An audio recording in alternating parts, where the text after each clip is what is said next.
Sabe de uma coisa? Sabe o que é que acontece? Esse é um conceito de fé. Esse conceito de fé nos torna infantis, nos rouba as oportunidades de amadurecer, reconhecendo na vida o bom e o ruim, nos priva de assumir responsabilidades na vida. Sabe o que acontece muitas vezes com alguns cristãos? Eles fazem compra pela fé. Não tem o dinheiro. Tem dinheiro, tem ou não? Eu vou comprar pela fé. A quantidade de crente que tem o nome do SBC, meu amigo. Aí diz assim depois: Senhor, meu nome está no Serasa. Eu sou teu servo. O que é que tu estás querendo me ensinar, Senhor? Ele diz: a viver. A viver. Por isso que eu não pago com as dívidas. Até porque não foi eu que comprou. Brincadeira. O que Deus está nos ensinando? A viver.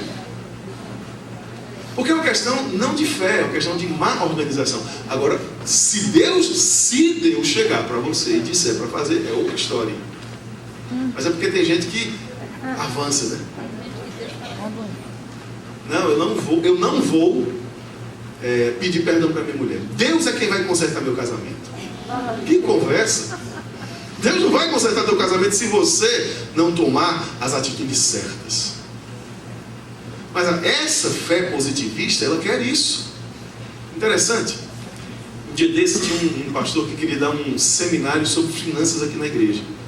E quando fala sobre esse negócio de finanças, eu já fico assim meio, né, com a orelha em pé. Porque eu sei que tem muita bobagem sobre isso, sobre esse assunto. E aí, mas o irmão foi extremamente prudente, né? Ele disse assim: olha, irmão, na nossa igreja não é assim não. Se você quiser dizer alguma coisa, se você quiser dar um seminário, então você me dá um currículo daquilo que você quer. Eu achei assim fantástico, né, a atitude dele. Você me dá um currículo, né, daquilo que você vai falar, eu mostro para o meu pastor, e aí ele decide se vai te chamar ou não. E aí ele me trouxe o currículo. Irmão, aí nas matérias que estavam lá, presta atenção. E essa é a fé que está sendo vivenciada no século XXI. Aí de primeira aula vai falar sobre isso. Na segunda e na terceira aula, aí tinha o seguinte: ele vai ensinar como orar para receber o perdão de dívidas. Tira o nome do SPC, do Serasa, do cadastro de cheque sem fundo, de tudo quanto é coisa. Aí ele diz: eu mesmo experimentei isso, e muitas pessoas que fazem o seminário também experimentam. Aí no dia seguinte, a aula, ele vai ensinar a orar para aparecer dinheiro na conta bancária. Eu digo: meu Deus. Assim. Quando é? Não vou dizer não. É assim. Presta atenção. Do que é que ele está fazendo Deus? Porque o dinheiro para aparecer na conta bancária, mediante oração, só tem duas possibilidades. Uma é ser desviado da conta de alguém. Você concorda comigo? Então Deus vai estar dando um desfalque. Vai estar tirando da conta de alguém para botar na conta daquele que orou. Ele está fazendo Deus de quê? De um criminoso. Ou então Deus pode criar o dinheiro na conta, não pode? Mas isso faz de Deus um falsário, porque o dinheiro não está na casa da moeda, o valor correspondente, então é um dinheiro falso. Então preste atenção, mas esse é o tipo de fé que nós experimentamos no século XXI, que é uma fé que infantiliza as pessoas. Sabe por quê? Porque se eu quero estar bem, equilibrado, eu preciso aprender a administrar aquilo que vem às minhas mãos. Isso é viver. Isso é ter fé.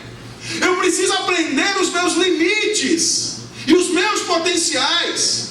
Isso é aprender a viver. Mas esse tipo de conceito nos torna infantis. Esse tipo de fé faz com que as pessoas paguem verdadeiras fortunas para aprender esse tipo de coisa. E eu digo para vocês, isso é um embuste. Porque Deus não está fazendo esse tipo de coisa, não. Para desenvolver estabilidade emocional, nós precisamos, em último lugar, ser realistas em relação aos seres humanos e não idealistas. Porque ser idealista em relação aos seres humanos nos faz adoecer.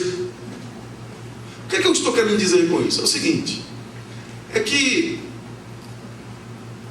a gente olha para algumas pessoas e acha que essa pessoa é plenamente madura. Eu quero dizer uma coisa para você. Não existe alguém plenamente maduro. Não existe. Isso é fantasia. Todo mundo tem em sua alma pontos de maturidade e pontos de imaturidade. Todo mundo. Interessante. Quando a Madre Teresa de Calcutá morreu, que ela sempre foi um exemplo de fé. Eu estou querendo mostrar só como a gente idealiza as pessoas. Ela sempre foi um exemplo de fé. E de fato, alguém que tem o tipo de vida que ela teve, precisa amar muito a Deus e aos seres humanos. Mas depois que ela morreu, apareceram algumas cartas sobre algumas crises de fé. Dela se sentir abandonada por Deus, dela sentindo-se desamparada. Crises, como qualquer outro ser humano tem. O problema é que a gente idealiza as pessoas, e essa idealização nos frustra, porque a gente olha para as pessoas e diz: fulano é muito maduro, mas eu sou uma droga. A gente olha para a pessoa e diz: fulano tem plenitude, mas eu não tenho.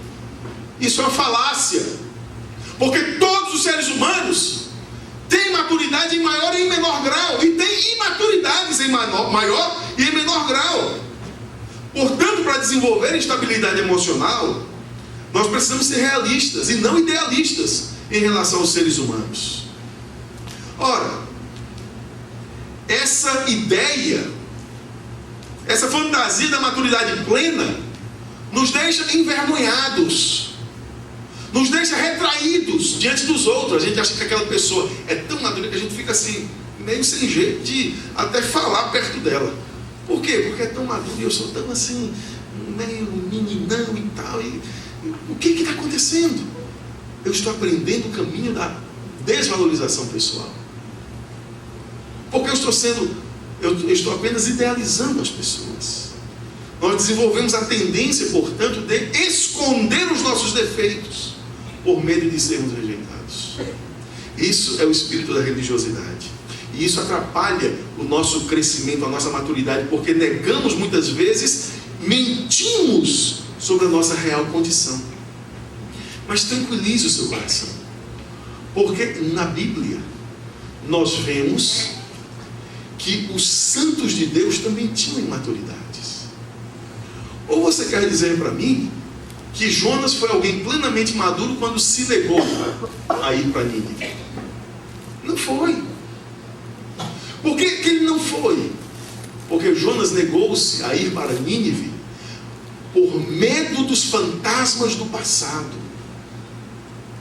Porque Jonas tinha pavor de Nínive. Veja, deixa eu explicar para você uma coisa. No primeiro versículo do livro de Jonas explica tudo. Quando diz que Jonas era filho de Amitai, e Amitai era sacerdote. Nínive era a capital, né? Era uma das grandes cidades do império da Babilônia. E a Babilônia vivia prestes, rangendo dentes para invadir Israel.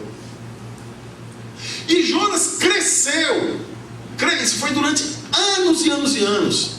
Era igual a Guerra Fria dos Estados Unidos com a Rússia. É hoje, é amanhã. Semana que vem bomba. É hoje, é amanhã. Semana que vem bomba. E esse foi o clima que Jonas cresceu. Só que tinha um agravante.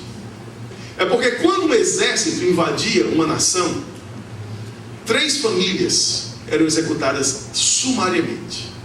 A família do rei, a família do sacerdote e a família do profeta. E Jonas era filho do sacerdote. Quando Deus diz, vai para Nínive, ele diz, o quê? Nínive? O que é que se levantou aqui? Os fantasmas do passado. Ele não considerou sua real situação. E nem o Deus que o havia enviado. Ele só considerou o seu medo, ele foi imaturo. Jonas, profeta. Tem mais. Se a lista é grande, eu não estou querendo aqui, irmãos, detonar com ninguém, tá certo? Denigrir a imagem de ninguém. Mas eu só estou querendo dizer que na Bíblia, os santos têm pontos de imaturidade.